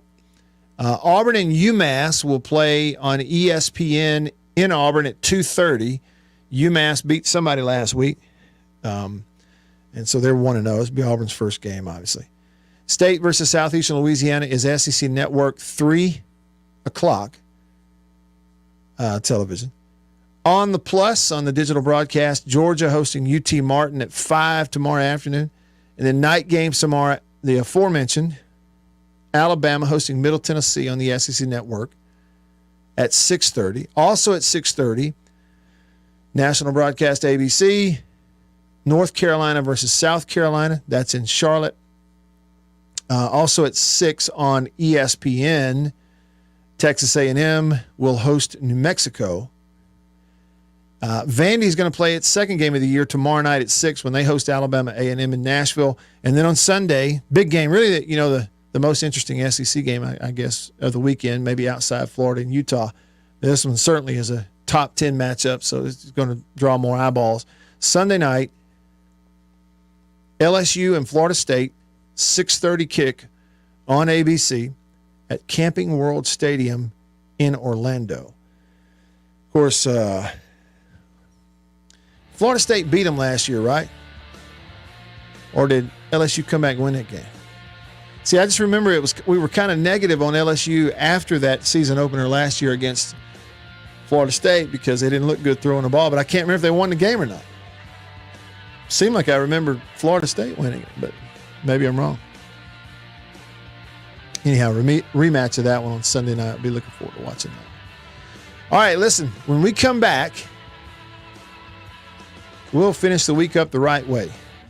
Bible thoughts and some Bible questions with my friend Terry Fan. That's all coming up next. Good way to wrap up the week. Stay with me in the Bureau. Stick around.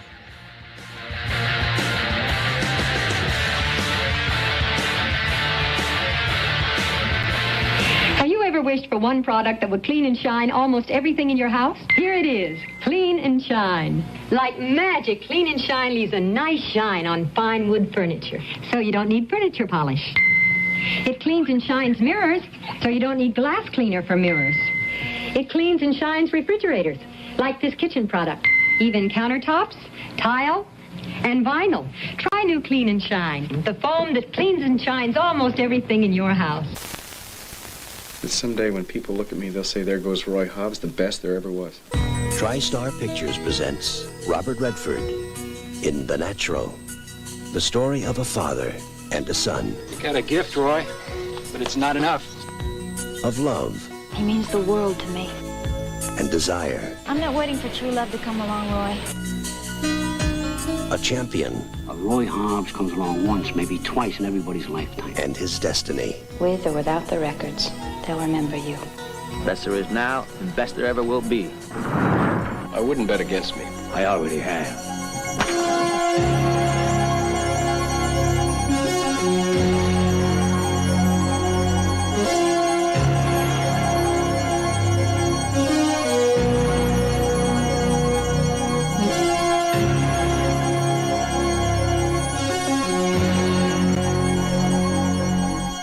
Robert Redford, Robert Duvall, Glenn Close, Kim Basinger, Wilford Brimley, Barbara Hershey, Robert Prosky, and Richard Farnsworth as Red. The Natural.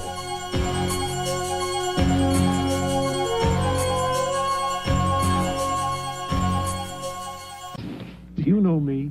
Would you believe I'm Bugs Bunny? I'm also the voice of many other cartoon characters. But in here, they don't care if I'm Elmer Fudd. So I carry an American Express card, the one card I need for travel and entertaining, for business and pleasure. Why, without this, the only way I'd get any attention is by saying, that's all, folks.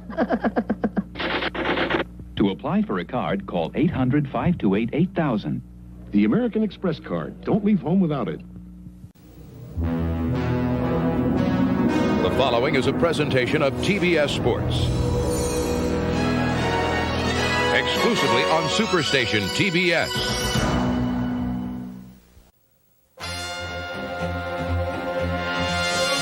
Superstation TBS presents the Atlanta Braves, America's team.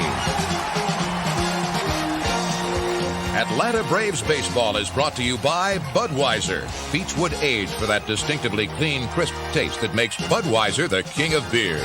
This Bud's for you. By the official airline of the Atlanta Braves, Delta. We love to fly, and it shows. And by Eckerd Drugs, America's family drugstore.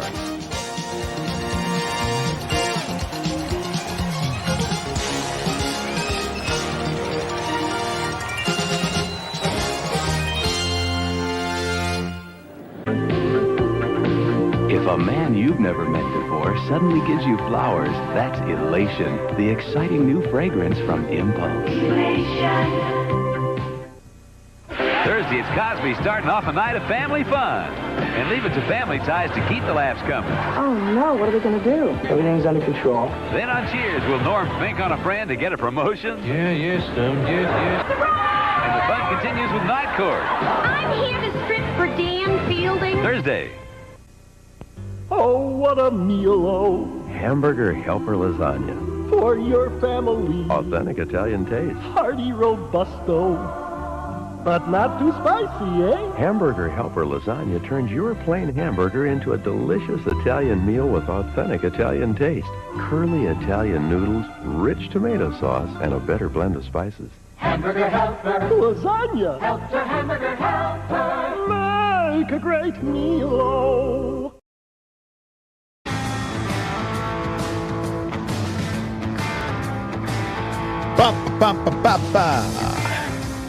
Here we go. I'm Matt in the Bureau, the Farm Bureau Insurance Studio. Farm Bureau, go with the home team. Staying connected to you because of C-Spire, the #1 network in Mississippi.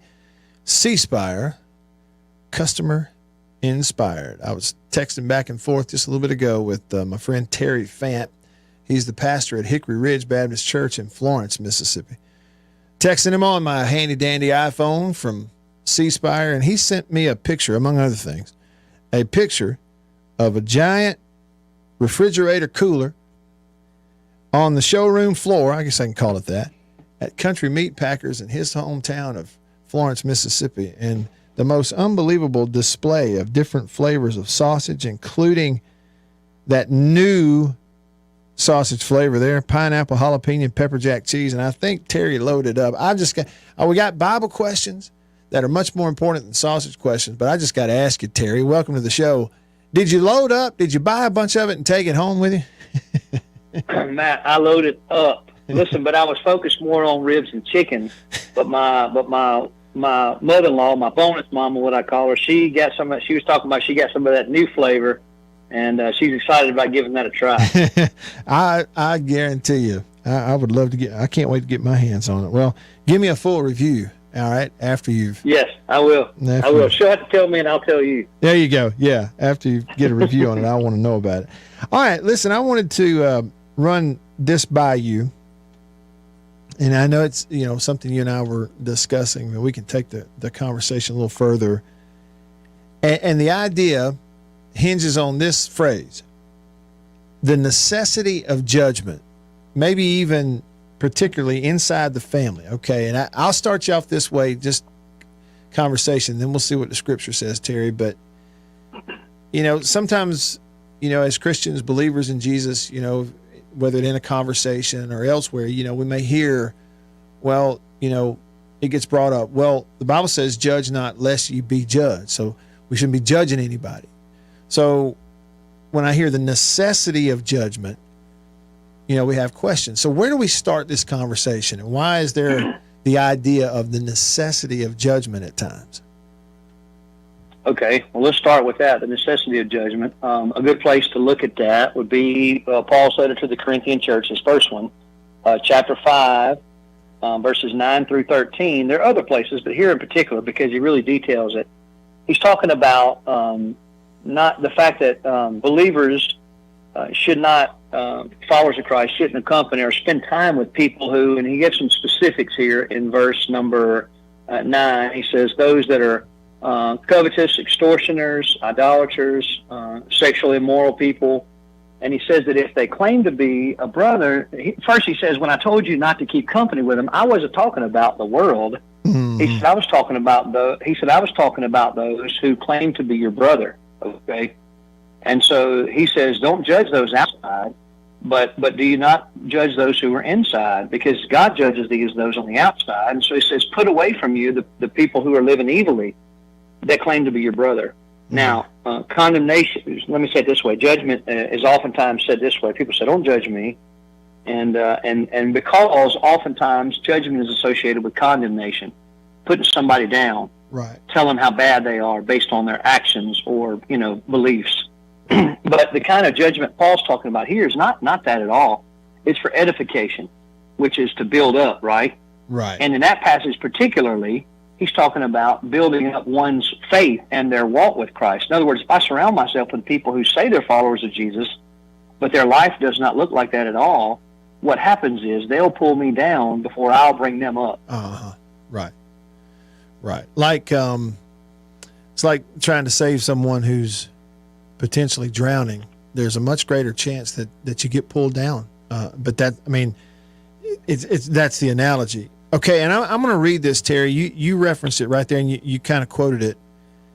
But I'm going to read through it quickly, okay? It's 1 Corinthians chapter 5, 9 through 13. So those 4 or 5 verses. It says, I wrote to you in my epistle not to keep company with sexually immoral people, yet I certainly did not mean with the sexually immoral people of this world, or with the covetous or extortioners or idolaters. Since then you would need to go out of the world. But now I have written to you not to keep company with anyone named a brother who is sexually immoral or covetous or an idolater or a reviler or a drunkard or an extortioner, not even to eat with such a person. For what have I to do with judging those also who are outside? Do you not judge those who are inside? But those who are outside, God judges. Therefore, and then he quotes Scripture, put away from yourselves the evil person. So that's what you're referencing, saying that fellow brothers and sisters in Christ and fellow believers, it's a responsibility. Even though someone may say, you're judging me, it's a responsibility because it's loving them and helping them, right? I mean, am I kind of in the ballpark there? Absolutely. Think about 2 ways. Like I referenced first the how it would help me to do that, right? Not to surround myself with those who claim to be one thing but are not living that, but also it helps them. If they claim to be that, then if I go about it in the right way, again, not to condemn them, beat them down, but privately, not publicly, disgracing them, but instead encouraging them on the side is to help them as well. Right. To make them stronger in their walk. Yeah, I love what he says there. He says, I'm not talking about, he said, for you to avoid those people altogether, you'd have to go out of the world. Well, Jesus said for us to be in the world, but not of the world. So what he's saying is if you just completely didn't hang out with those people altogether, then you'd have to just be out of the world completely. Right. But for your faith family, you got to make some judgment calls. A judgment call. Right. Okay. And so it's for that word, we discussed it earlier, edification. It's not for condemning someone else, but it's for the purpose of edification, which the Bible talks about that, right? Yes, that we're not supposed to tear each other down, but to build each other up. Right. Even the Bible, we referenced earlier, we talked about the Bible, in 2 Timothy 3:16. Mm-hmm. So Cal, read it. Okay. All Scripture is given by inspiration of God and is profitable for doctrine, for reproof, for correction, for instruction in righteousness. Even that itself is not to beat you down, but instead to call you up. Right. If it corrects you, if it rebukes you, if it reproofs you, if it teaches you a new doctrine you didn't know, if it instructs you in the right way, then it does. It's not to tell you the worst person that ever lived. Good night. Instead, it's to show you the way. Mm-hmm. It's to be a light, to light your path and a lamp unto your feet. That's what it's for. Yes, sir. It said, and in that verse, 2 Timothy 3:16, you just read it. All Scripture is given by inspiration of God and is profitable. And then it lists all the things it's profitable for. It's not to put you, not necessarily put you in your place. Okay, and so regarding judgment, Matthew chapter 7. Okay, and that's the one that gets Okay. referenced. The first 5 verses, what gets referenced, where it says, "Judge not, lest you be judged," or that you be not judged. Judge not, that you be not judged. And that's red letters in the Bible, right? That's Jesus talking, right? Mm-hmm. Yes, sir. And it went on to say, "For with what judgment you judge, you will be judged." Okay, so when that gets brought up, what do we need to know contextually about what Jesus is saying right there? So, Matt, we always talk about the fact that context is king to understanding Scripture. You know, right interpretation, you have to know the context. So if you read on down a little bit, he goes on to say, he gives an illustration. Jesus was always the master teacher. He said, you know, why do you look at a speck in your brother's eye, which is judgment, okay? Yeah. If you look at somebody's eye and there's nothing in it, or if you look at somebody's eye and it has something in it, you have to make a judgment call. Hey, there's something in their eye, right? And so he says, but how can you say to your brother, let me remove the speck from your eye, and look, there's a plank in your own? So most people stop there. And they say, well, I'm not supposed to judge anybody, and you're not supposed to judge me. But here's what Jesus said. You got to read it on through. He says, first, you have to remove the plank from your own eye, and then you can see clearly to help remove the speck from your brother's eye. We leave that part off. Yeah. And we say, oh, we're just not supposed to ever judge or make any judgment calls. And I say it this way. A lot of times I say, we say, hey, don't judge me, which translates this way most of the time. Let me sin in peace. Yeah. Oh, wow. Wow. Let me sin in peace. I don't like what I'm hearing, basically. Yeah. Yes. Yes. But isn't it great if we have some brothers around us that hey, they're taking care of the plank in their own eye, but they also love us enough to on the side, again, not out in front of everybody, not embarrassing, but on the side, encourage us to say, hey, I noticed this speck that's in your eye, and I've got some planks in my eye that the Lord's helped me with. And I just wanted you to know I'm praying for you about this speck and to warn them, Yeah. Good. If you had a friend about to jump off a cliff and to a rocky ledge, to a rocky bottom, you couldn't say you loved them if you didn't warn them. Exactly. That's exactly right. And you're right. So the context there, when he says, judge not lest you be judged, he talks about the speck in your brother's eye and the plank in your own. And he did go on to say, first do this, remove the plank from your own eye, and then you'll be able to help your brother. Read through that. If y'all are listening, that's Matthew chapter 7. Yes, sir. Go ahead. Got about 30 seconds or so.